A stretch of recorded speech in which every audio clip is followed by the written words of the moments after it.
লতাপাতাকে জীবন ধারণ করেছিলেন। এই সেরা মানুষটা যদি জেলখানায় যায়, আজকে যারা কোরআন সুন্নাহর হক কথা বলবে, সঠিক দাওয়াত দেবে, মাঝে মাঝে জালেমেরা জুলুম করে তাদেরকেও জেলখানায় বন্দী করবে। কোরআনের পাকে আল্লামা সাইদি হুজুর মিষ্টি কথা বলতো, কি সুন্দর দাওয়াত দিত। ময়না পাখির আওয়াজ শুনে লক্ষ লক্ষ মানুষ যাইতো। ওরা বুঝতে পেরেছে তাদের মিষ্টি কথা শুনে মানুষ যদি একবার পরিবর্তন হয়ে যায়, আমাদের বোতল খাওয়া হবে না, দুর্নীতি করা হবে না। এই জন্য ইসলাম প্রতিষ্ঠিত হলে আমাদের ক্ষমতার চেয়ারে বসার স্বপ্ন টিকে থাকবে না। এই জন্য পরিকল্পিত ভাবে ময়না পাখিকে খাঁচায় বন্দি করে রেখেছিল, আর ভারতের ইশারায় আল্লামা সাইদিকে বিদায় করে দিয়েছে। আল্লামা সাইদি কেমন মানুষ ছিলেন! 50টা বছর দাওয়াত দিয়েছেন। তিনি যাওয়ার বেলা হাসলেন আর আমাদেরকে কাঁদিয়ে গেলেন। আল্লামা সাইদি হুজুর আমিরে জামাত তার স্মৃতিচারণ করতে গিয়ে তিনি বলেছেন যে আল্লামা সাইদি হুজুরের সাথে বারবার যখন দেখা হইতো আমাকে বুকে জড়ায় ধরতেন আর বলতেন, ডক্টর শফিকুর রহমান ভাই, আমার জীবনের 2টা আশা। আমি যদি জীবনে কোনদিন জেলখানা থেকে আল্লাহ মুক্ত করে, আমি যেন আরেকটা বার আমার বাংলাদেশের মুসলমান ভাইদের সামনে কোরআনের একটি আয়াতের তাফসীর করে শোনাইতে পারি। এটা আমার জীবনের শেষ চাওয়া। আমি যেন একবার আমার দেশের মুসলমান ভাইদেরকে কোরআনের একটি আয়াতের আলোচনা শোনাইতে পারি। আল্লাহু আকবার বলেন। আর বলেন, আমার 2 নাম্বার স্বপ্ন, আল্লাহ যদি আমাকে জেলখানা থেকে বের করে দেয়, আমি আল্লাহর ঘরে খানায় কাবায় গিয়ে সিজদায় লুটিয়ে পড়ে আল্লাহর শুকরিয়া আদায় করব। কিন্তু আল্লাহর প্রিয় গোলামদের আশা আল্লাহ সব পূরণ করে না। কিছু কিছু আশা আল্লাহ রিজার্ভে রেখে দেয়। আল্লাহ চাইতে উত্তম পুরস্কার কোরআনের পাকে আল্লামা সাইদি হুজুরকে আল্লাহ দান করেন। জোরে বলেন আমিন।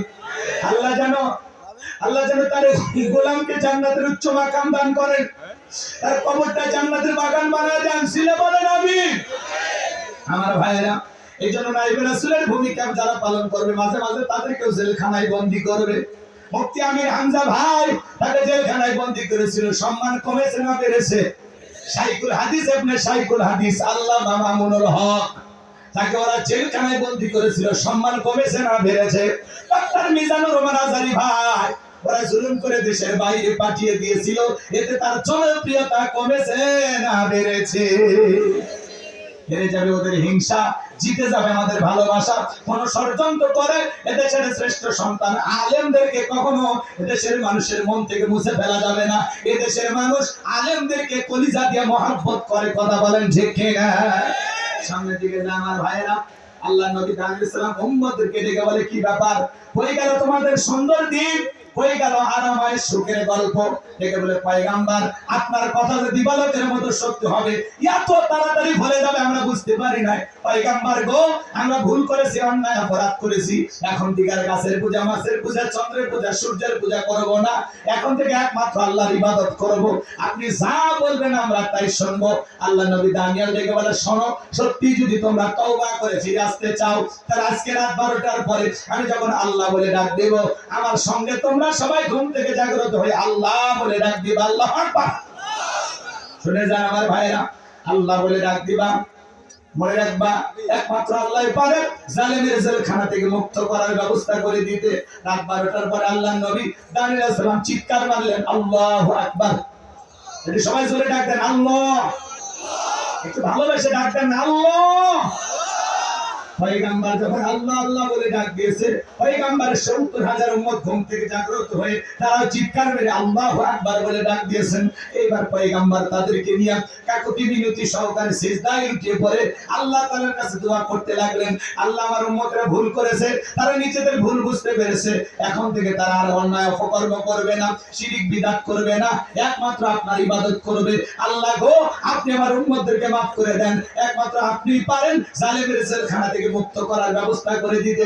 নবী যখন চোখের পানি ছেড়ে দিয়ে দোয়া করে, আল্লাহ ডেকে বলে, পয়গম্বর আর কান্না করতে হবে না, আমি আল্লাহ ওয়াসিলায় বাদশা বখতে নাসরের জেলখানা থেকে তোমাদেরকে মুক্ত করার ব্যবস্থা করে দেব ইনশাআল্লাহ। আল্লাহু আকবার বলে। আমার আল্লাহ বলেন অবশ্যই আমি আল্লাহ তোমাদেরকে মুক্ত করার ব্যবস্থা করে দেব।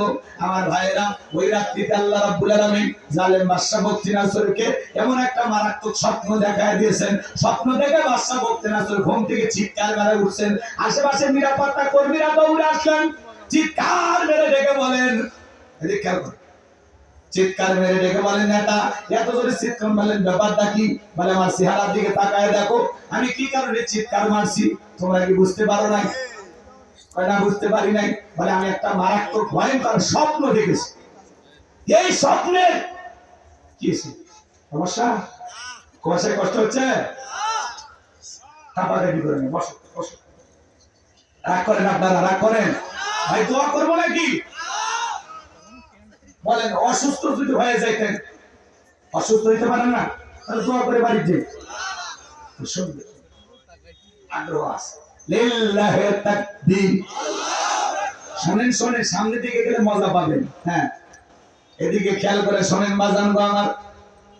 এইবার বাদশা বকতে নাসর ডেকে বলে, আমি একটা ভয়ঙ্কর স্বপ্ন দেখেছি।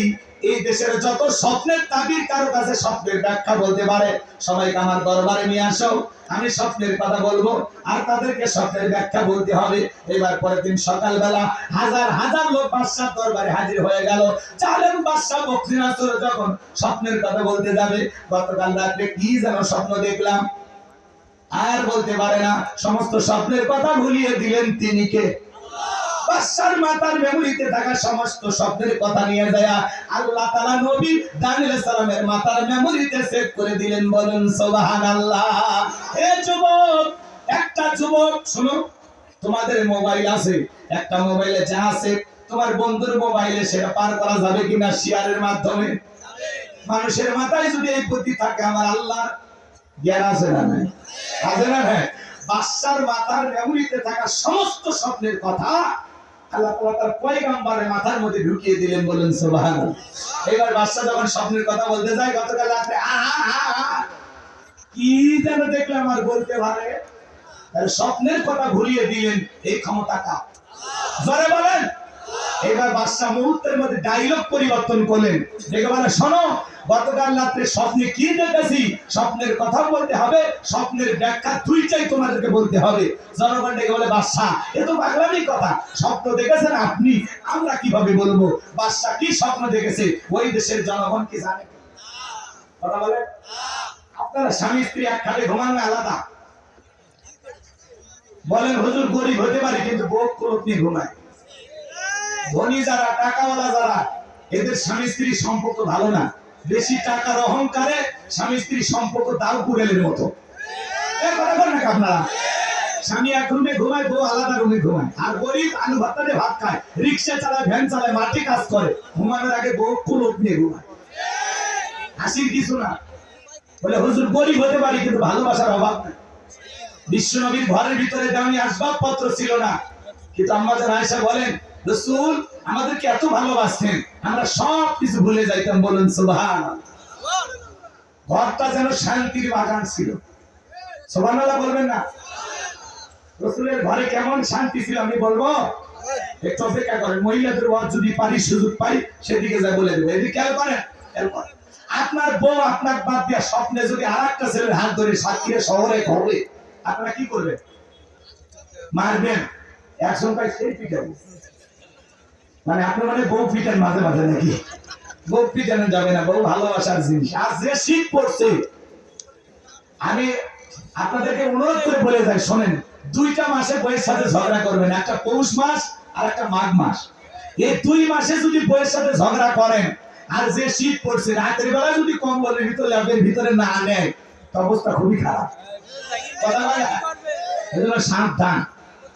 এই 2 মাস বইয়ের সাথে ঝগড়া করা যাবে না। শোনেন শোনেন, আপনার বউ স্বপ্নে কি দেখে আপনি জানেন না, আবার আপনি আপনার বউকে বাদ দিয়ে আরেকটা মেয়ের হাত ধরিয়া, ওই যে কি পুকুর আছে আপনাদের এটা, কার যেন বাগান আছে,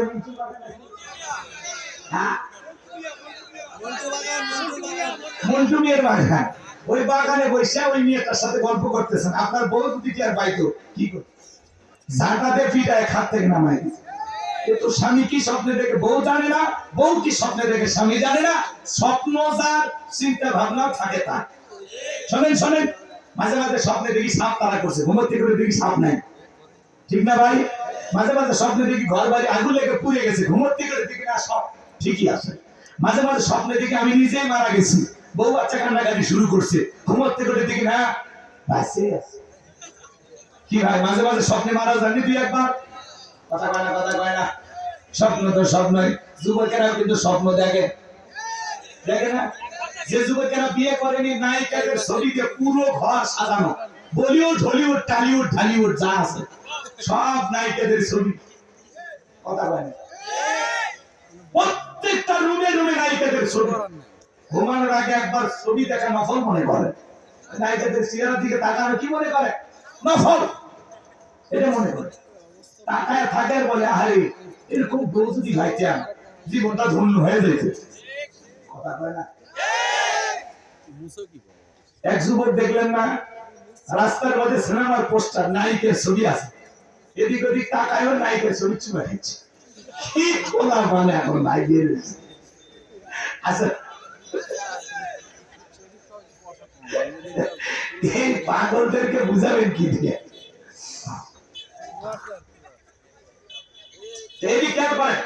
যুবক এইবার নায়িকার ছবি দেখে ঘুমাইছে, ঘুমের ঘরে দেখবে নায়িকার বুকের উপর। এই যে স্বপ্ন তো স্বপ্নই, কথা বলে ঠিক কিনা? এখনকার যুবকের আপডেট হয়ে গেছে ভাই। সেদিন এক যুবক বান্ধবীর কাছে ডাব নিয়ে যা বলতেছে, সোনা চেহারা খারাপ হয়ে গেছে, ডাবটা খাও তো, তোমার চেহারা দেখে আমার ভালো লাগে, তুমি খাও। মেয়েটা এবার ডাবের ভিতরে পাইপ লাগা খাইতেছে, ছেলে কিছুক্ষণ পরে এটিএমের মতো তাকায় আছে, নিয়ে বলো কি কিছু বলবা? একটা আপত্তি ছিল। কি আপত্তি? বলে তুমি যদি অনুমতি দাও আমি ডাবে না তোমার মুখে পাইপ লাগাই খাবো। মেয়ে বলে তোমার জন্য একটু তো করতেই পারি। কথা বলে মেয়ে খায় ডাবে পাইপ লাগায়, আর ছেলে খায় মেয়ের মুখে পাইপ লাগায়। নিদা মানা কোথাকার পানি কোথা থেকে কি হয়? এ কথা কয় না গায়া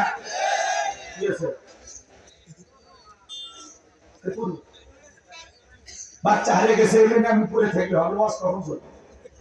হারিয়ে গেছে নাম মেরাজ, পিতা তৌহিদ, গ্রাম হলো ইসলাম কাটি। ছেলেটি স্টেজের পাশেই আসে, কই বাবা তুমি কই? তোমার যদি বাপ মাও কেউ না পারবে ছেলে আমি কি করবো?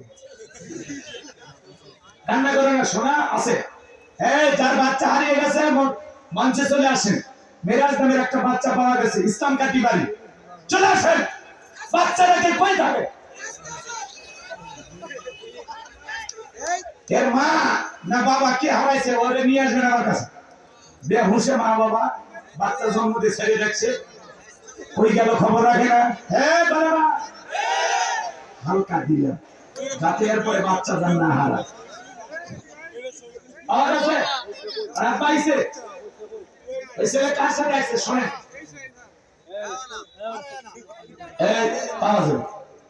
এটা মেরাজের মাছ চলতেছে না?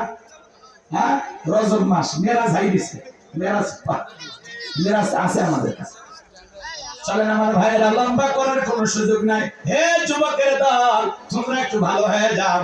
আজকে যুব সমাজ সবচেয়ে খারাপ হওয়ার পিছনে একমাত্র কারণ হলো যুবকদের হাতে হাতে টাচ মোবাইল। এই মোবাইলের ওজন কম, কিন্তু মোবাইলের মাধ্যমে পাপের ওজনটা কম না বেশি? ঘরে দরজা লাগাইয়া মা বাবার চোখে ভাঙি দিয়া কম্বলের ভিতরে ঢুকে লাফের ভিতরে ঢুকে মোবাইলে অশ্লীল ভিডিও দেখে, উল্টা পাল্টা ফ্রি ফায়ার পাবজি, কথা কয় না কেন? আবার আইপিএল বিপিএল সিপিএল বাজি, কথা কয় না কেন? আপনাদের ছেলেরা এরকম খারাপ না। মা বাবা যখন দরজা নক করে এত রাতে তোর ঘরে আলো জ্বলে কেন, তখন বলে বাংলাদেশের স্বাধীনতার যুদ্ধ হয়েছে 1971 সালে, পড়ার ভান করে, কথা কয়। আবার পিতা মাতা চলে যায়, আবার মোবাইলে উল্টা পাল্টা ভিডিও দেখে। এরকম যুবক আছে না? না। হে যুবক, একা একা রুমের ভিতরে ভিডিও দেখতে পারো, কিন্তু মনে রাখবা পৃথিবীর সবার চোখকে ফাঁকি দিতে পারবা, আল্লাহর কুদরতি চোখকে ফাঁকি দেওয়া সম্ভব। এই মোবাইলের ওজন কম, কিন্তু মোবাইলের মাধ্যমে পাপের ওজন কম না বেশি? জোরে বলেন, জোরে বলেন। দেশে মোবাইল আইছে, চিঠি বন্ধ হইয়াছে, দিওয়ানা বানাইছে, পোলা মাইয়ার মনের কথা ভাসে বাতাসে। যুবক চলবে, চলবে, চলবে। চলবে তো? আমি জানি তোমরা খুশি আছো না? দেশে মোবাইল আইছে, চিঠি বন্ধ হইয়াছে, দিওয়ানা বানাইছে, ভোলা মায়ের মনের কথা ভাসে বাতাসে। ও দেখো ভোলা পানের মন বাদা ফেসবুকে এখন, ও দেখো ভোলা পানের মন বাদা ফেসবুকে এখন, মোবাইলে চ্যাটিং কইরা কাটাই সারাক্ষণ। এই মোবাইল পাইয়া দেখো মদনের মাইয়া, এই মোবাইল পাইয়া দেখো মদনের মাইয়া কি কাণ্ড ঘটাইছে, স্বামী সংসার রাইখা নাকি পালাইয়া গেছে।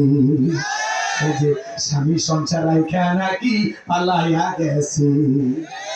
2 বাচ্চার মা 4 বাচ্চার মা পরকীয়া প্রেম করে স্বামী সন্তান রাইখা আরেকটা পুরুষের হাত ধরে পালিয়ে যায়। যেই নারী সন্তান রেখে স্বামী রেখে আর একটা ছেলের হাত ধরে পালিয়ে যেতে পারে, ওটা নারী না, ওটা পাশানি ডাইনি, নারী জাতির কলঙ্ক, বিশ্বাসঘাতক নাই। কেমনে পারলি স্বামী সন্তান রাখা? এই মহিলা কেমনে পারলি বল? কেমনে পারলি? কথা বল না আপনারা। এই পরকীয়ার অভিশাপে হাজারো পরিবার জ্বলে পুড়ে শেষ। কত পুরুষের জীবন যারা কয়লা করে দিছে। পাগলিরা কয় হুজুর আমার স্বামী খারাপ। এই তোর স্বামী কি ফিরাউনের চাইতেও খারাপ? কয়টা স্বামী সংসার করেছিস যে স্বামী খারাপ হয়ে গেল? দোষ গুণ নিয়েই মানুষ। কথা বল। স্বামীকে ভালো করো, ওয়াশ করো, ভালো ব্যবহার করো, সুন্দর ভালোবাসা দাও, এমনি স্বামী পরিবর্তন হোক। স্বামীর জন্য সাজুগুজু করে প্রত্যেক রাতে নতুন নতুন কাপড় পরে অপেক্ষায় থাকবা, দেখি তো অন্যদিকে কেমনে নজর দেয়। আর দুনিয়া এরা পুরো দেশে আগুন লেগে দিছে। প্রত্যেকটা অঞ্চলে দেখেন খালি মেয়ে মানুষই। কোন ছেলে কোন মহিলার বাড়ি গেছে বিয়ে করার জন্য, তোরা আসিস কে? এই মহিলারা তোরা কেমনে আসিস? এই নারী তোরা কেমনে আর একটা ছেলের বাড়িতে এসে বলিস অমুককে আমি বিবাহ করবো? তোমার বাড়ি করে জামালপুর, তুমি সাতক্ষীরা কেন মা? বলে আপনাদের এলাকার বল্টু কি করছে? বলে মোবাইলে একাধিকবার আমাদের কথা হয়েছে, ওর সাথে আমার প্রেম, আমরা স্বামী স্ত্রীর মতো হোটেলে। আর কি করছে আমি বলবো না। ওই যে কয়েক জোড়া ছেলেকে ধরা পড়ছে, দেখলাম না কি করছে? বিয়ে পড়ায় দিছে। হ্যাঁ, এরকমই সিস্টেম চালু করা লাগবে। দুইটাই বিয়ে। কথা বল। টাইম পাস করবা, বিয়ে করবা না, আগে বিয়ে কর। কথা বল। আমার কথা বিরক্ত হয় না, আমি একটু খাস বাংলা কথা বলি। এটা ওয়াজ না, এটা ওয়াশ। কথা বল। সব হুজুর যদি সব ওয়াজ করে এলে ওয়াজ কে করবি? রাগ করতেছেন নাকি আপনারা? এই জন্য মা বোনদেরকে বলবো, মা খবরদার, মা স্বামীর সংসার ফেলাইয়া আর একটা পুরুষের হাত ধরিল না। কথা বলে কে?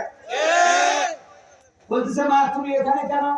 বলে আমি ছেলেকে বিবাহ করবো। তো তোমার আগের স্বামী কয় ডিভোর্স দিছি, বাচ্চা কয় 2-3টা আছে, মার কাছে রেখে।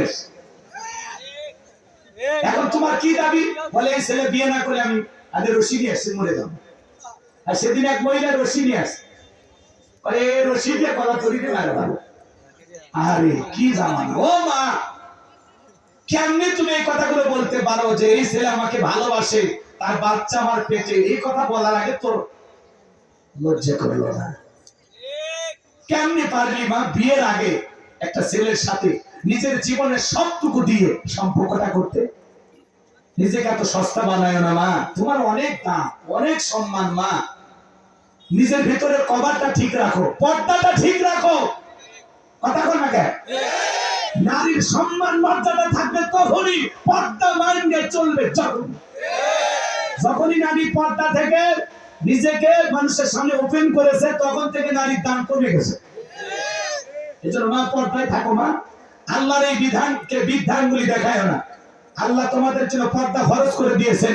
অকরনা ফি বুয়ুতিকুন্না ওয়ালা তাবাররাজনা তাবাররুজাল জাহিলিয়াতিল উলা। নারীরা তোমরা ঘরের ভিতরে অবস্থান করো, খবরদার জাহিলিয়াতের যুগের মেয়েদের মতো নোংরা অশ্লীল পোশাক পরে নিজের দেহকে প্রদর্শন করো না। আল্লাহু আকবার বলে। নারীদের অনেক দাম, অনেক মর্যাদা, অনেক সম্মান। কথা বলেন ঠিক কিনা? ইসলামের প্রথম শহীদ হয়েছিল একজন নারী, নাম কি? কথা বলেন। তাহলে তারা ইসলামের জন্য জীবন দিয়ে শহীদ হয়ে যায়, আর এরা প্রেম করে শহীদ হচ্ছে, পরকীয়া করে শহীদ হচ্ছে। কথা বল। মা বন্ধুরে বলে জানি মা শোনো, হযরত সুমাইয়া তার ছেলের নাম হলো আম্মার, দুইজন কালেমা পড়ে মুসলমান হয়েছে। আবু জাহেলের সাথে সাক্ষাৎ হয়ে গেল। আবু জাহেল ডেকে বলে, আম্মার তুমি নাকি মুসলমান হয়েছো? সুমাইয়া তুমিও নাকি মুসলমান হয়েছো? তারা তখন ডেকে বলে, হ্যাঁ, মিথ্যা কথা বলবো না, আমরা বিশ্ব নবীর কাছে কালেমা পড়ে মুসলমান হয়েছি। আবু জাহেল ডেকে বলে, তোমরা কি জানো এর কত বড় ভয়ঙ্কর শাস্তি হতে পারে? সুমাইয়া ডেকে বলে, আবু জাহেল ভয় দেখায় কোনো লাভ নাই, আমরা ইসলামের জন্য জীবন দিতে রাজি আছি। বলেন আল্লাহু আকবার। এবার আবু জাহেল তাদের মা ছেলে দুইজনকে ধরলেন, দুইটা খুঁটির সাথে বাঁধলেন। আম্মারের কাছে যাবেন, আম্মার রে, এখনো যদি তোর চোখের সামনে তোর মার কাপড়টা ধরে টান দিয়ে ল্যাংটা বানায় দেই, বলতো কালেমা ছাড়বি কিনা, কেমন হবে? আম্মা চুপচাপ আছে, কোনো কথা বলে না। সুমাইয়া ডেকে বলে, আমার সন্তান, খবরদার খবরদার, বেঈমানদের কথা ঈমান ছাড়বি না। এইবার আবু জাহেল চলে আসলো, এক টানে হযরত সুমাইয়ার দেহ থেকে কাপড় খুলে সবার সামনে উলঙ্গ করলেন। আম্মার দেখতে চাই না, মাথাটা নত হয়ে আছে। আবু জাহেল ডেকে বলে, এই যুবকেরা, আম্মারের মাথাটা উঁচু করো। কাফেররা আম্মারের মাথাটা ধরে উঁচু করে। আম্মার চক্ষু বন্ধ করে আছে।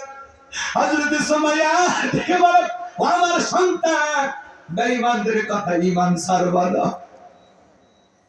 এইবার আবু জাহেল বর্ষা দিয়া সুমাইয়ার লজ্জাস্থানে আঘাত করেছে, রক্ত দিয়ে রাজপথ লিখে গেল। আমার ভাইয়েরা, হযরত সুমাইয়া শাহাদাত বরণ করবেন। ছেলেকে ডেকে বলে, আম্মা, আমি কিছুক্ষণ পরে শাহাদাতের পেয়ালা পান করব, আমি আমার নাকে জান্নাতের গন্ধ পাইতেছি। হে আমার ছেলে, আমি চলে যাচ্ছি, কিন্তু খবরদার বেঈমানদের কথায় কখনো ঈমান ছাড়বা না। হযরত সুমাইয়া শাহাদাত বরণ করলেন, তবুও আবু জাহেলের কাছে মাথা নত করলো না, ইসলাম ত্যাগ করলো না। ও মা, ইসলামের প্রথম শহীদ নারী হলো সুমাইয়া। কালেমা পড়ার কারণে, ইসলাম মানার কারণে আবু জাহেল তাকে বর্ষা দিয়ে আঘাত করে দুনিয়ার জমিন থেকে বিদায় করে দিয়েছেন। মা, সেই ঐতিহ্য ইতিহাস তোমরা কেমনে ভুলে গেলা? মা, তারা কালেমার কারণে জীবন দিয়েছিল, আজকে তোমরা নষ্ট প্রেম ভালোবাসা পরকীয়ার কারণে জীবনটা দিচ্ছ। মা, তোমাদের সম্মান তো এত নিচুতে না, তোমাদের সম্মান হলো পুরুষের চাইতে উঁচুতে। ইসলাম তোমার মর্যাদা দিয়েছে। মা, বিশ্বনবী যে আইয়ামে জাহিলিয়াতের যুগে আগমন করেছিলেন, যেই যুগে আপন পিতা তার মেয়েকে গর্ত করে পুঁতে রাখত, মা, সেখান থেকে আল্লাহ রাসূল নারীদেরকে গর্ত থেকে তুলে মেয়ের মর্যাদা দিলেন, স্ত্রীর মর্যাদা দিলেন, মায়ের মর্যাদা দিলেন। আল্লাহ তাআলা নারীদের নামে একটি সূরা নাজিল করেছেন। বলুন আল্লাহু আকবার। এইজন্য মা, নিজেকে সস্তা বানায় না। মা, এখনো সময় আছে। মা, পর্দায় থাকো, অবৈধ প্রেম ভালোবাসায় জড়ানো যাবে না। যুবক যারা আছো, তোমরা পরিবর্তন হয়ে যাও। এক হাতে তালি বাজে না, দোষ কিন্তু তোমাদেরও আছে।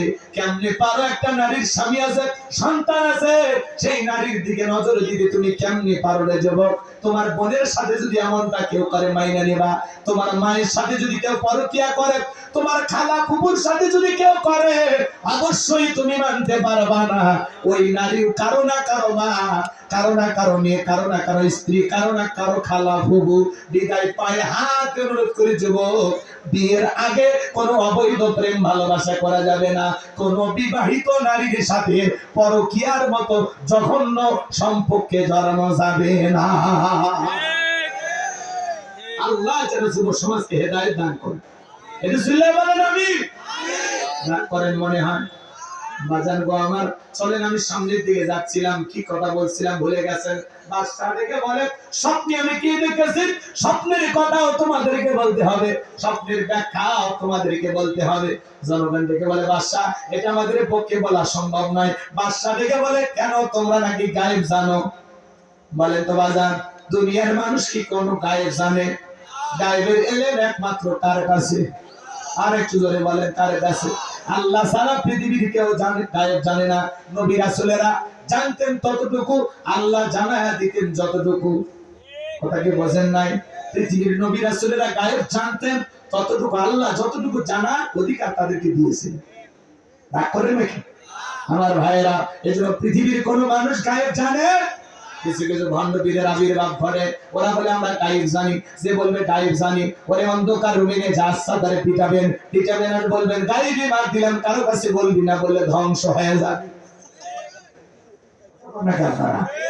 ভণ্ড পীর দেখেন না, তালা বাবা, সালা বাবা, গাঁছা বাবা, লাউ বাবা, কদু বাবা, এদের কাছে যাওয়া যাবে না। যারা দুটি তবলা বাজায় বলে পানির ভেতর জ্বলে বাতি ঝড় বাতাসেও নেবে না, লেখটা বাবার মুরিদ হইলে নামাজ রোজা লাগে না।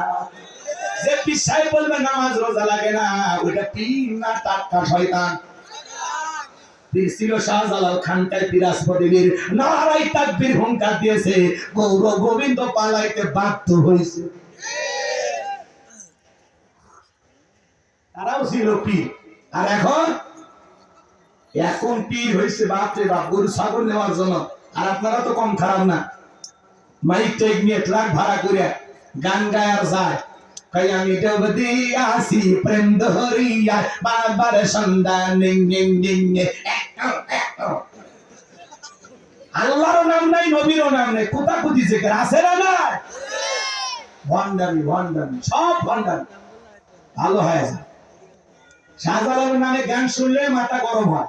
গান ছিল না, ছুটে আয় শাহজালালের নির্ভীক সৈনিকেরা, খতম কর গোবিন্দেরই চেলা চামুন্ডা গোলা। ছুটে আয় শাহজালালের নির্ভীক সৈনিকেরা, খতম কর গোবিন্দেরই চেলা চামুন্ডা গোলা। অলিদের পাকভূমিতে বিপ্লবেরই মশাল জ্বালা। ছুটে আয় শাহজালালের নির্ভীক সৈনিকেরা, খতম কর গোবিন্দেরই চেলা চামুন্ডা গোলা। শাহজালালের স্বপ্ন ছিল আল কোরআনের জ্বলবে আলো। মারহাবা।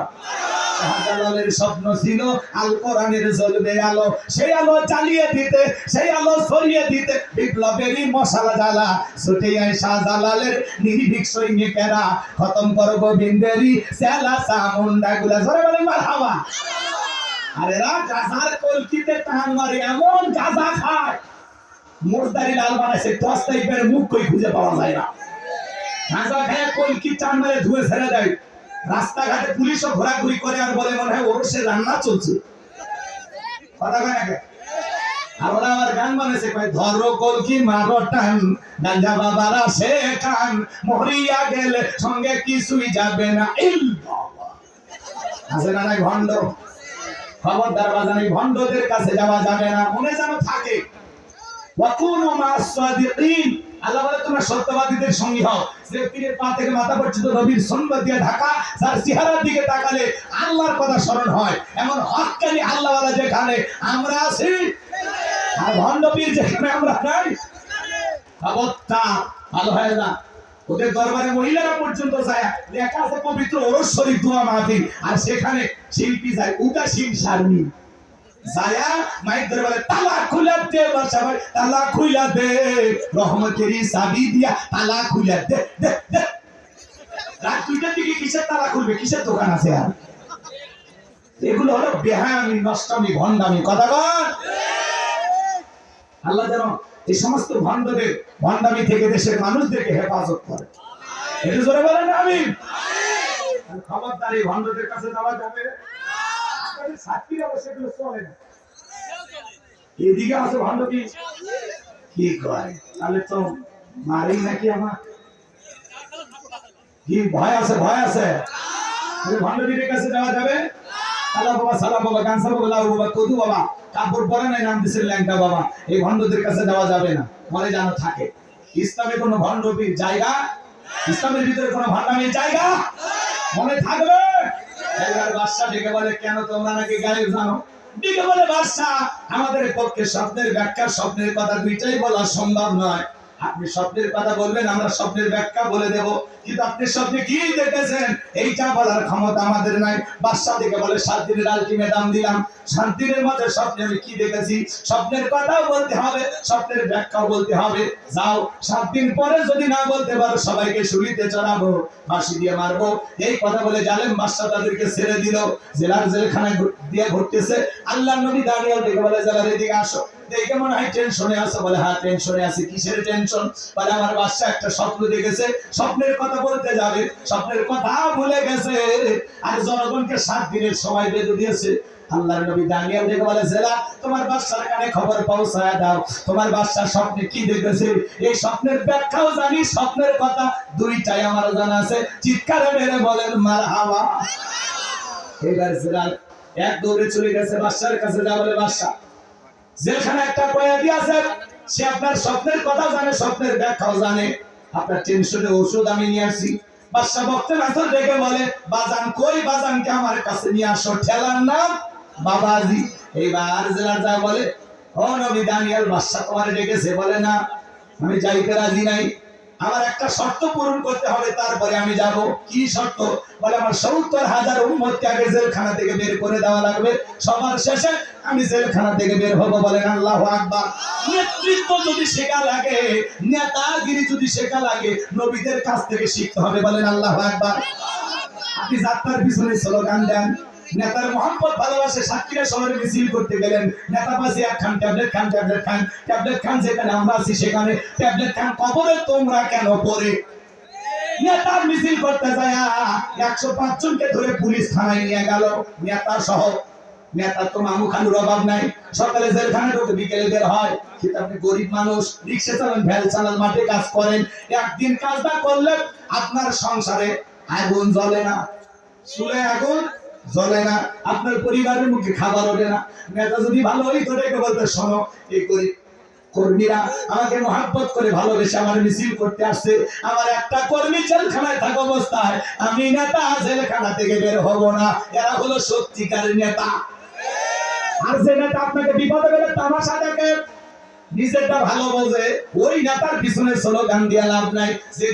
যে নেতা আপনার দুঃখে কাঁদবে, আপনার সুখে হাসবে, আপনার বিপদে পাশে দাঁড়াবে, 6 মাস আপনার জেল হয়ে গেলে আপনার পরিবারের লোকে খাবার তুলে দেবে, সন্তানদের স্কুলের খরচ দেবে, আপনার পরিবারের লোকের বাজার এনে দেবে। ভালো হয় না? যাত্রার পিছনে লাভ দিন না, লাভ দিয়ে পরিবারের লোকজনকে বিপদে ফেলা দরকার। সেই নেতা আপনার জন্য জীবন দিতে রাজি, আপনিও জীবন দিতে রাজি। কিন্তু যে নেতা আপনাকে বিপদে ফেলে তামাশা দেখে, ওই নেতার দরকার নেই। আপনি বছরের পর বছর জেলখানায় থাকেন, মিথ্যা মামলা হামলা দিয়ে ভাষায়, কোনোদিন আপনার পরিবারে 2-4 টাকাও দেয় না। এইরকম দল, এইরকম নেতার দরকার। যেই দল, যেই নেতা আপনার বিপদে পাশে দাঁড়াবে, আপনার কোনো অঘটন ঘটে গেলেও আপনার পরিবারকে দেখভাল করে রাখবে, এমন সমাজ আমাদের দরকার আছে না নাই? এমন দল, এমন নেতা দরকার আছে না নাই? হ্যাঁ, যাত্রার দেখেন না, সব নেতা দেশের বাইরে চলে গেছে, আর জনগণকে বিপদে ফেলে যায়নি। যারা ওই দল করতে অনেকে কষ্টে আছে, অনেক কথা হজম করা লাগে, মেনে নেওয়া লাগে, কিন্তু আমরা তাদেরকে কষ্ট দেব না। যারা অপরাধী, এদের বিচার হবে। এমপি মন্ত্রী পালে যায়নি, 5-10 কোটি টাকা দামের গাড়িগুলো গ্যারেজে পড়ে আছে, এমপি মন্ত্রী নাই। হাজার হাজার বিঘা জমি জোর করে দখল করছে, গাড়ি বাড়ি পড়ে আছে, জায়গা জমি পড়ে আছে, নেতার না। মন্ত্রীরা সব কোথায় গেল, এমপিরা সব কোথায় গেল, কোথায় কাদের কাকা, ওদের সারা দেশটা এখন লাগে ফাঁকা ফাঁকা।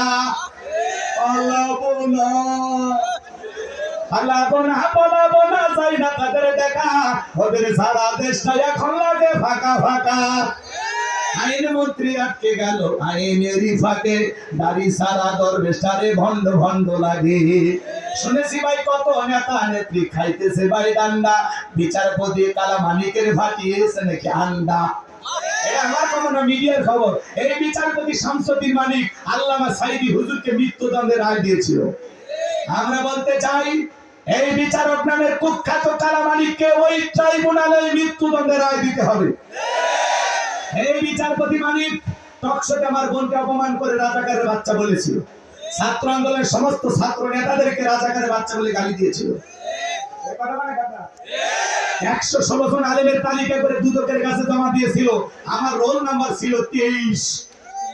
সিরিয়াল নাম্বার কত? যারা আলেমদের তালিকা করেছিল বিনা তালিকা কলার পাতা শুয়ে আসে।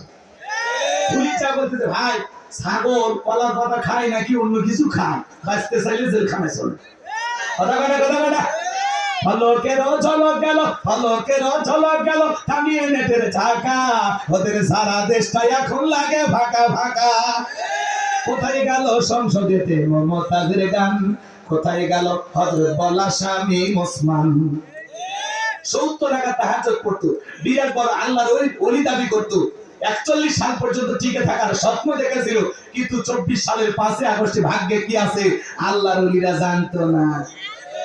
মাইক পেলে বলে খেলা হবে, আজকে পুরো বাংলাদেশের মাঠ করে আছে, কিন্তু ওই খেলোয়াড় নাই।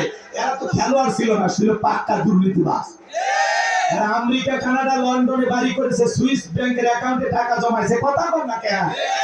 দেশটাকে লুটে পুটে খায়া শেষ করছে ভাই। এই দেশে কিচ্ছু না, খালি মাটি ধুয়ে গেছে। কি কথা বল না কেন?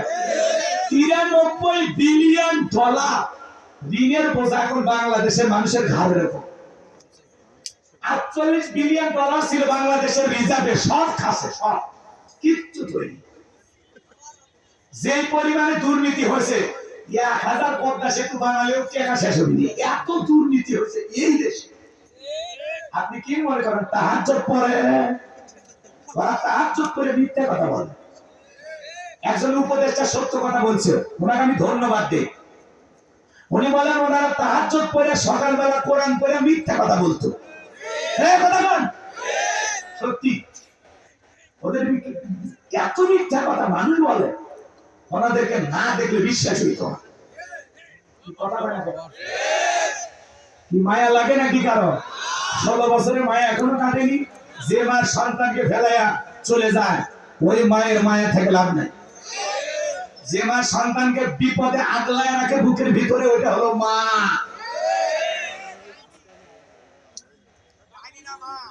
আমার ভাইয়েরা মন খারাপ করবেন না, বাবা লম্বা করার কোনো সুযোগ নাই, সামনের দিকে আমি যাব। আমার ভাইয়েরা এইবার জেলা যা বলে বাদশাহ যে আপনার স্বপ্নের ব্যাখ্যা জানে, স্বপ্নের কথা বলতে জানে, তার একটা শর্ত আছে, তার 70,000 লোককে গ্রেফতার করা হয়েছে, তাদেরকে ছেড়ে না দিলে সে আপনার সামনে আসবে না। বাদশাহ দেখে বলে ওই বাজান যদি বলে এই দেশের আসামি কেন, পুরো পৃথিবীর সমস্ত আসামি ছেড়ে দিতে রাজি, বাজান যা বলে তুমি তাই করো। এইবার সমস্ত উম্মতদেরকে ছেড়ে দেওয়া হলো। সবার শেষে আল্লাহর নবী দানিয়েল জেলখানা থেকে বের হয়ে আসলেন। বাদশাহ দরবারে প্রবেশের নিয়ম হলো যত মানুষ প্রবেশ করে মাথাটা নত করতে হয়। আল্লাহর নবী কি কোনো জালেমের কাছে মাথা নত করতে পারে? ইয়াকা নাবুদু ওয়া ইয়াকা নাস্তাইন, আমরা তোমার ইবাদত করি, তোমার গোলামি করি, সাহায্য তোমার কাছে চাই। আল্লাহ ছাড়া এই মাথা কোনো পীরের কাছে নত করা যাবে না, নেতার কাছে নত করা যাবে না, কোনো জালেমের কাছে মাথা নত করা যাবে। আল্লাহ নবী তখন দেহটাকে আঁটসাঁট করে মাথাটাকে উঁচু করে কৌশল করে দরবারে প্রবেশ করলেন। এই দৃশ্য দেখার পরে বাদশাহ বক্তনা চরিটাকে বলে বাজান যত মানুষ দরবারে প্রবেশ করে মাথা নত করে, তুমি কেন মাথা নত করলা না? আল্লাহ নবী দানিয়েল কৌশলে উত্তর দিয়ে বলে শোনেন যে আপনার স্বপ্নের কথা আমার মাথার মেমোরিতে সেভ করে দিয়েছি।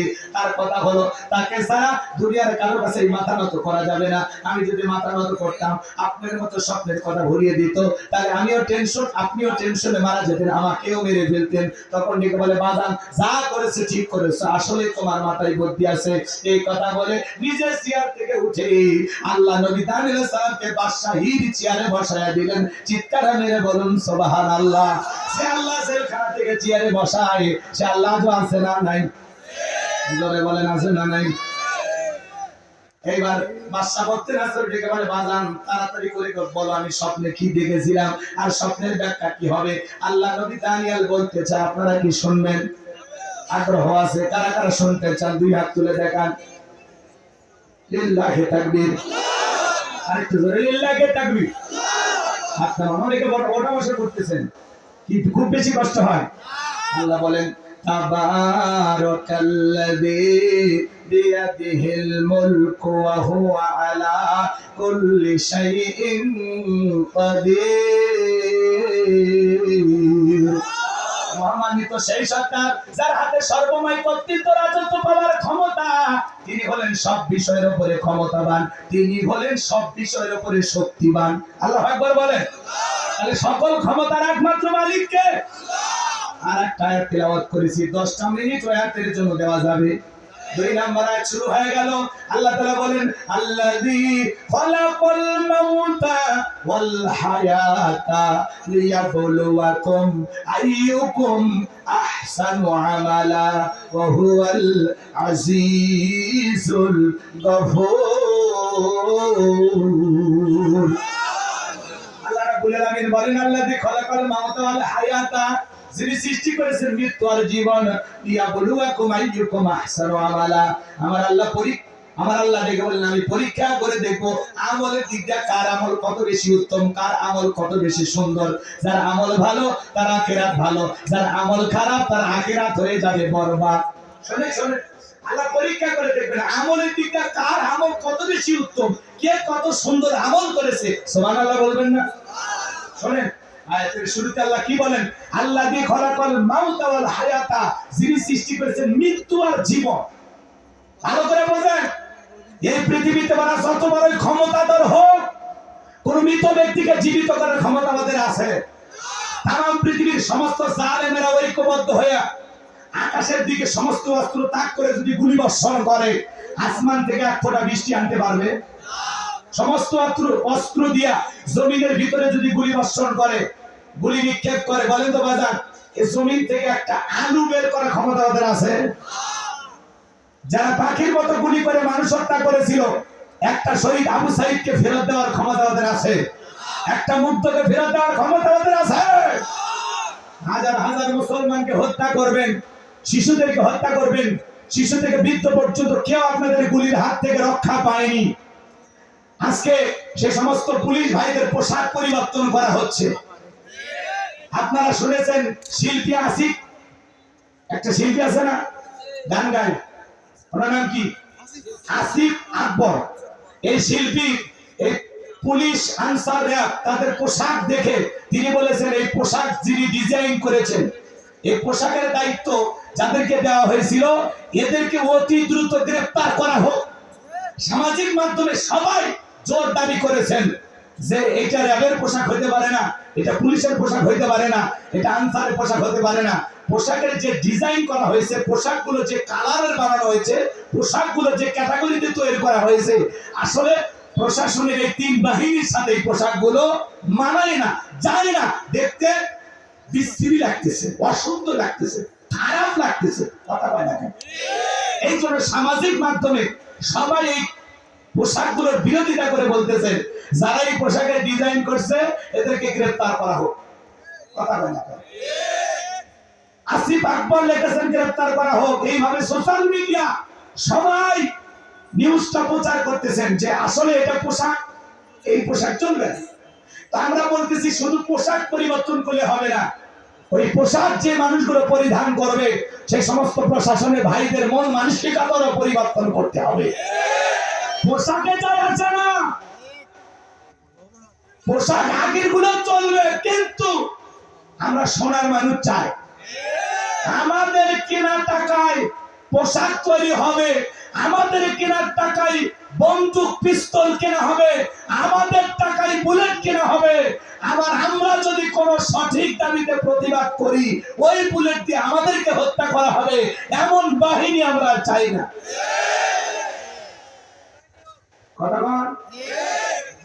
আমরা বলতে চাই আমাদের ট্যাক্সের টাকায় আপনাদের বেতন ভাতা হয়, আমাদের ট্যাক্সের টাকায় বন্দুকের গুলি কেনা হয়, বন্দুক কেনা হয়, বিদায়। আর যেন কোন সরকার আপনাদেরকে ব্যবহার করে ওই বন্দুকের নল জনগণের বুকে আঘাত করে গুলি করা যাবে না, যাবে না, যাবে না। আমরা বলতে চাই 2024 সালের বৈষম্য বিরোধী ছাত্র আন্দোলনের মাধ্যমে যে নতুন গণবিপ্লব হয়েছে, এই গণবিপ্লবের অঙ্গীকার পুলিশ হবে জনতা। পুলিশ হবে জনগণের বন্ধু, কথা বল ঠিক কিনা? যারা অপরাধ করেছে প্রশাসনে থেকে সেই সময়ের পুলিশ প্রধান এবং হাউন আঙ্কেল সহ ওই যে কি জানো কুমার বিপ্লব নাকি বিপ্লব কুমার, এরা সহ সে সময়ের যারা প্রকাশ্যে জনগণকে গুলি করার অর্ডার দিয়েছিলেন, যারা মূল কলকাঠি মেরেছিলেন, এই সমস্ত অপরাধীকে যেন গ্রেফতার করা হয়। কথা বলে ঠিক কিনা? এছাড়াও যারা হেলমেট বাহিনী হয়ে বিভিন্ন জায়গায় গুলি করেছেন, এই ফুটেজ দেখে দেখে তাদেরকে যেন অতি দ্রুত গ্রেফতার করা হয়। শহীদের রক্তের সাথে বেঈমানি করবেন না, বেঈমানি করলে আপনারা পার পাবেন না। আমরা বলতে চাই অপরাধ যারাই করুক তাদের যেন বিচার বাংলার মাটিতে হয়।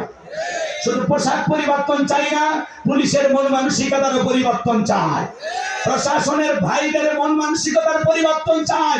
তারা যেন জনগণের সেবক হয়ে কাজ করে, জনগণের বন্ধু হয়ে কাজ করে। আর কোন প্রশাসনের ভাই যেন মিথ্যা মামলা হামলা দিয়া এদেশের নিরপরাধ মানুষকে না ফাঁসায়, গান্ধার টুকলা পকেটে দিয়া জোর করে ধরে নিয়ে যাবো গাঁজা সব গ্রেফতার, এগুলো আমরা দেখতে চাই না। মিথ্যা মামলা হামলা এই দেশে আর চলবে না। বরাবর শুধু পোশাক পরিবর্তন করে কি করবেন? আগের পোশাক ভালোই ছিল, কিন্তু এই পোশাক এমন ভাবে ব্যবহার করা হয়েছে যে পোশাকের প্রতি মানুষের ঘৃণা এসে গেছে। এই জন্য যে নতুন পোশাকের ডিজাইন করা হয়েছে, আমরা বলতেছি এগুলো আরো বেটার করা যায়। বিভিন্ন দেশের পুলিশের পোশাকের সাথে একটু মিল করে বা কলিশ কইরা একটু নতুন কিছু করেন। কথা বলে ঠিক কিনা? তারপরে বিরক্ত হয়েছেন হইলে আমার কি সমস্যা? তাকবীর দেন, লিল্লাহি তাকবীর। যে পুলিশ ভাইরা গুলি করে মানুষকে হত্যা করেছে, কোন পুলিশ ভাইয়ের ক্ষমতা কি আছে একটা মানুষকে ফেরাই দিতে পারে? আবার অনেক পুলিশ ভাইয়েরা জনগণ তাদেরকে এদিক জনগণ পুলিশ যখন সংঘর্ষ মুখোমুখি, তখন অনেক ক্ষেত্রে পুলিশ ভাইয়েরা মারা গেছে। কথা বলে এই পুলিশেরা কিন্তু মেয়ে মানুষের গায়ে হাত দিছিল ওই সময়, কি কায়দায় পিটাইছে, ভিডিও গুলো দেখে ঘাসি ওঠে, কষ্ট লাগে, বুকটা ভেঙে যায় যে মানুষ এত নিঠুর হয় কেমন? শুধু চাকরি বাঁচানোর জন্য আর উপরের চাপে বিবেকের বিরুদ্ধে তারা মানুষের মতো দেখতে কিন্তু অমানুষের মতো আচরণ করেছে ওদের ইশারায়। কিন্তু ওরা তো ঠিকই পালিয়ে গেল, আপনাদেরকে রেখে গেল আমাদের কাছে। আমরা তো এখন আপনাদের সাথে খারাপ ব্যবহার করতে পারি না, কারণ আমরা জানি আপনারাও কারো না কারো ভাই, কারো না কারো স্বামী, কারো না কারো সন্তান। এই জন্য আমরা চাই আপনারা একটু পরিবর্তন হন, তওবা করে ফিরে আসেন। কথা বলে ঠিক কিনা? অনেক পুলিশের ভাইয়েরা ফেসবুকে লাইভ এসে তারা কান্নাকাটি করে বলেছেন যে আমাদের কোনো দোষ নাই, স্যার বলেছে যা গুলি করবি না হলে তো চাকরি থাকবে না। কথা বোঝেনি? এই জন্য পুলিশ ভাইদেরকে আমরা বলবো আপনারা আমাদের বন্ধু হয়ে আমাদের বুকে ফিরে আসেন। এই দেশের স্বাধীনতাকে রক্ষা করার জন্য, এই দেশের সুন্দর পরিবেশ ফিরে আনার জন্য আপনাদের দরকার আছে। প্রত্যেকটা থানা চালু হয়ে গেলে সুন্দর পরিবেশ ফিরে আসবে, চুরি ডাকাতি হবে না। আমাদের ভাইয়েরা রাতের আধারে জেগে জেগে পাহারা দেয়। কথা বলে ঠিক কিনা?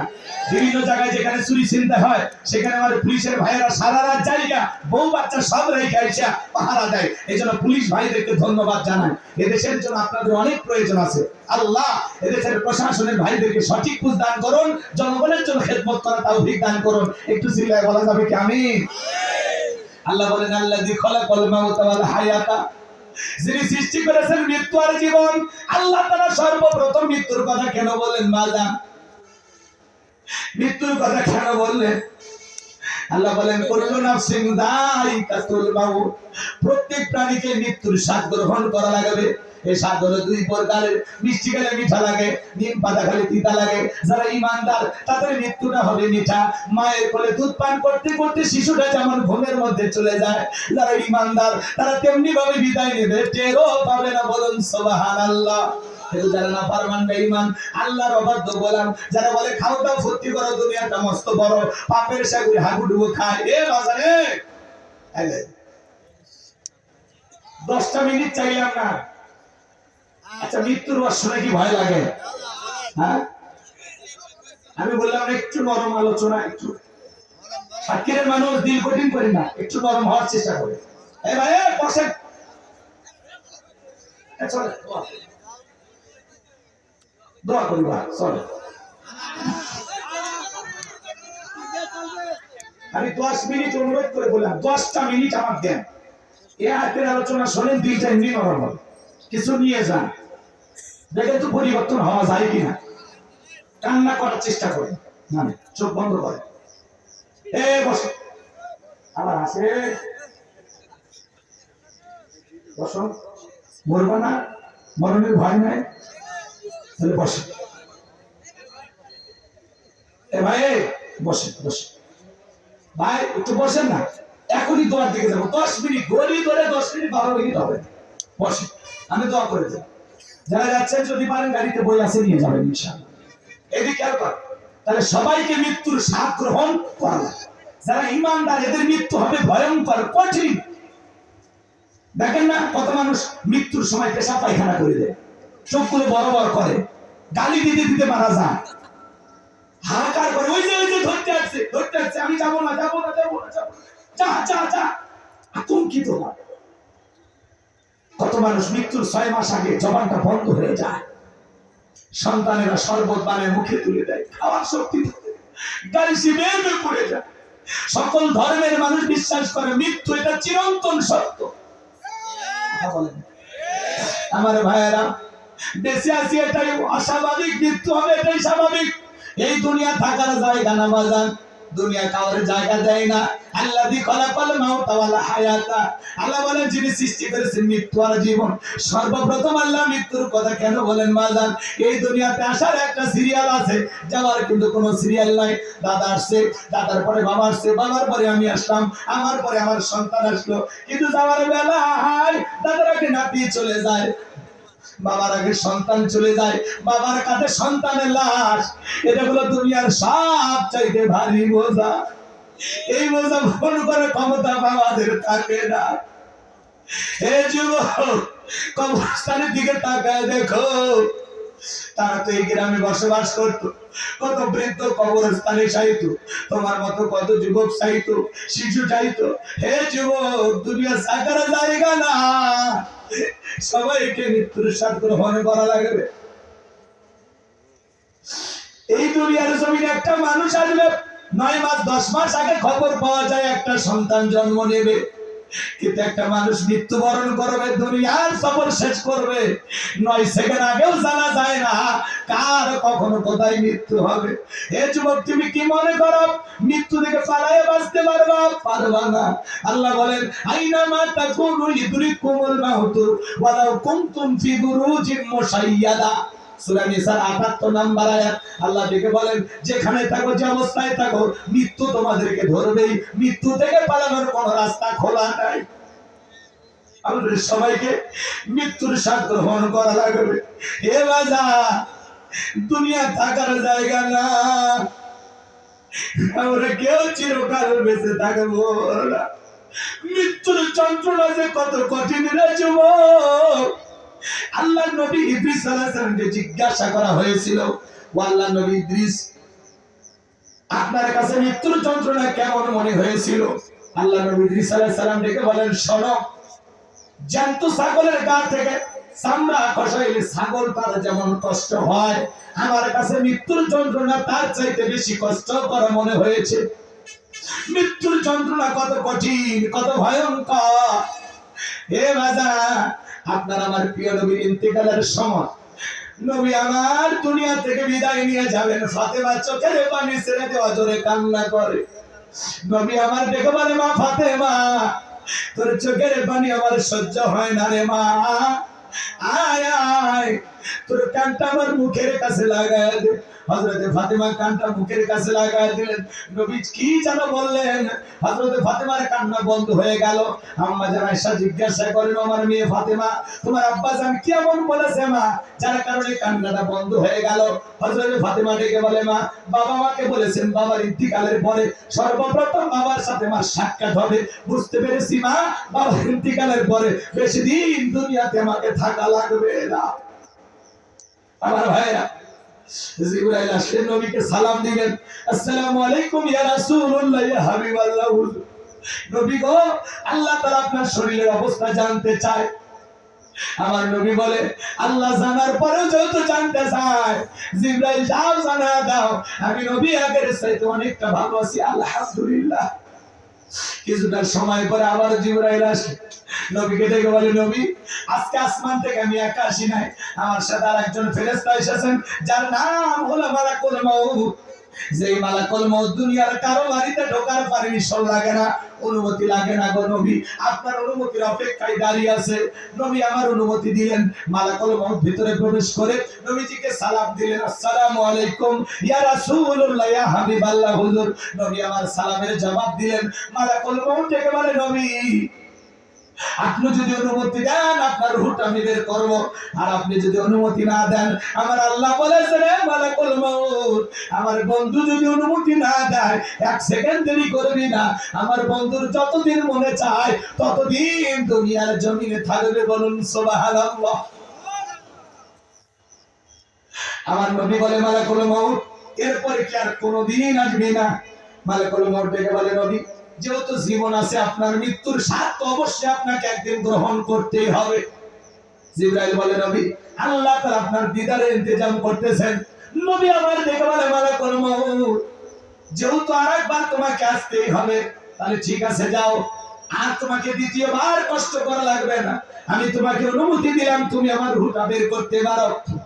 এইবারে মালাকুল মউত বিশ্ব নবীর রূহটা বের করার জন্য যখন বুকের উপরে হাত রেখে দিয়েছে, নবী আমার দুই চোখের পানি ছেড়ে যে কাঁদে আর বলে মালাকুল মউত রে আজরাইল তাড়াতাড়ি বুকের উপর থেকে হাতটা নামায় নাও। এই মালাকুল মউত আমি তো আর সইতে পারি না, তাড়াতাড়ি আমার বুকের উপর থেকে হাতটা নামায় নাও। নবী আমার দু চোখ বেয়ে বেয়ে অশ্রুগুলো ঝরে যায়। মালাকুল মউত যখন হাতটা নামায় নিলেন আমার নবী বলে মালাকুল মউত এই যদি হয় মৃত্যুর যন্ত্রণা আমার উম্মতেরা সহ্য করতে পারবে না। কেমন দয়ার নবী পাইছি, মৃত্যুর আগে উম্মতের কথা বলে না, সুবহানাল্লাহ।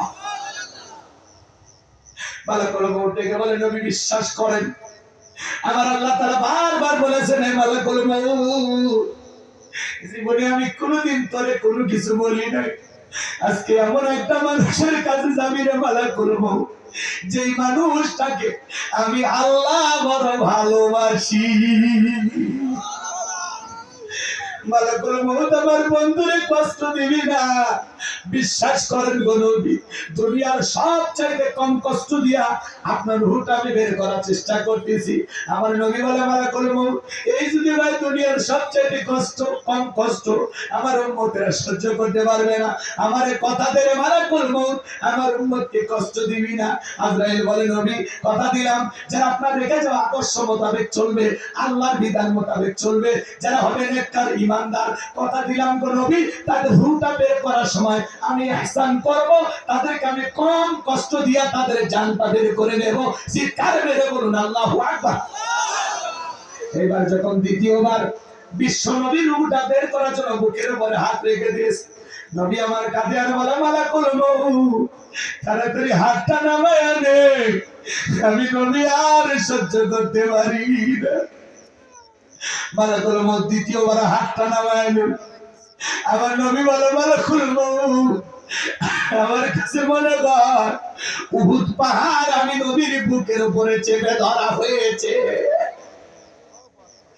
কেমন সহ্য করি রে মালাকুল আমি তো আর সইতে পারি না। তৃতীয়বার যখন বিশ্ব নবীর রূহটা বের করার জন্য আজরাইল হাত রেখে দিয়েছে, আমার নবী কাঁদে চোখ বেয়ে বেয়ে পানিগুলো পড়ে যায়, নবীর রূহটা বের হয়ে যাবে এমন মুহূর্তে নবী আমার উম্মতদেরকে লক্ষ্য করে বলেন ও আমার উম্মতেরা আসসালাত আসসালাত আসসালাত নামাজ নামাজ নামাজ ছাইরো না। নবীজির রূহটা বের হয়ে যাচ্ছে, নবী আমার দুনিয়া থেকে বিদায় হয়ে যাচ্ছে, এই সময় উম্মতদেরকে লক্ষ্য করে বলে গেলেন আমার উম্মতেরা আসসালাত আসসালাত, নামাজ নামাজ নামাজ ছাইরো না। নবীজির জীবনের শেষ কথাটাকে আমরা আমল করতে পারবো? আজকের মাহফিল থেকে কি আমরা সিদ্ধান্ত নিতে পারি যে জীবনে কোনোদিন নামাজ ছাড়বো না? কারা কারা হাত তুলে দেয়। আল্লাহ আমাদের সবাইকে পাঁচ ওয়াক্ত নামাজি বানায় দেন। জোরে বলেন আমিন। আর একবার জোরে বলেন আমিন। আমার ভাইরা, শুধু মসজিদটা সুন্দর করলে হবে না, এই মসজিদে যারা সালাত আদায় করে তাদের ঈমানটাও সুন্দর হওয়া দরকার, আছে না নাই? আমার ভাইরা, কিয়ামতের ময়দানে সর্বপ্রথম সালাতের হিসাব হবে। আসুন না আমরা আজ থেকে সিদ্ধান্ত নেই জীবনে কোনোদিন পাঁচ ওয়াক্ত সালাত কাজা করব না, নিয়মিত নামাজ পড়বো ইনশাআল্লাহ। আমল করবেন তো ইনশাআল্লাহ? দুনিয়া থাকার জায়গা না বাজান। আল্লাহ বলেন বাল তুসিরুনাল হায়াতাদ দুনিয়া ওয়াল আখিরাতু খায়রুম ওয়া বাকা। তোমরা দুনিয়ার জীবনকে প্রাধান্য দিচ্ছ, অথচ আখিরাতের জিন্দেগিগুলো চিরস্থায়ী। যেই জীবনের শুরু আছে শেষ নাই। কথা বলেন ঠিক কি না? আমার ভাইরা, আসুন আমাদের সবাইকে যেতে হবে আল্লাহর ভয়ে, পরকালের ভয়ে, আখিরাতের ভয়ে। সবাইকে আমরা যেহেতু চলে যাব দুনিয়াতে, কেউ আমরা থাকবো না। আসুন না নেক আমল করি।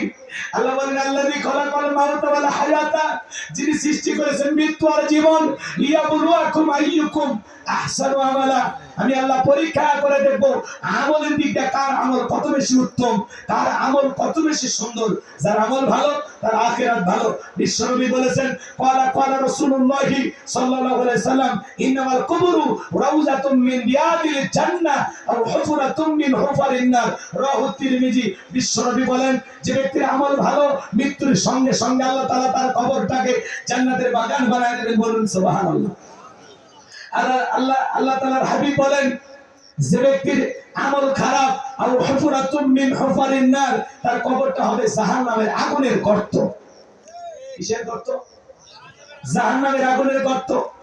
একবার যদি কারো দেহে জাহান্নামের আগুন লেগে যায়, মনে হয় কলিজাটা পুরো ছাই হয়ে যাবে। এই দুনিয়ার আগুনের চাইতে জাহান্নামের আগুনের পাওয়া 70 গুণ বেশি। এজন্য ভাইরা আমার, আল্লাহকে ভয় করুন, পরকালকে ভয় করুন, নিজের জীবনটাকে আমল দিয়ে সাজাবো তো ইনশাআল্লাহ। আজ থেকে নামাজ ছাড়বো। জোরে বলেন নামাজ ছাড়বো না। শুধু মসজিদ সুন্দর করলে হবে না, এই মসজিদে যারা নামাজ পড়বে তাদের ঈমানটা সুন্দর হওয়া লাগবে। মসজিদের উন্নয়ন করবে, মাহফিল করলে হবে না, ঈমানের উন্নয়ন করবে, মাহফিল করা লাগবে। মসজিদের জন্য কালেকশন করলে হবে না, মুসল্লিও কালেকশন করতে হবে। কথা কয় না ভাই? শুয়ে পড়ছেন, চলেন বাড়িতে যায় ঘুমায়। এই জায়গায় ঘুমায় না, অসুস্থ হয়ে পড়বেন।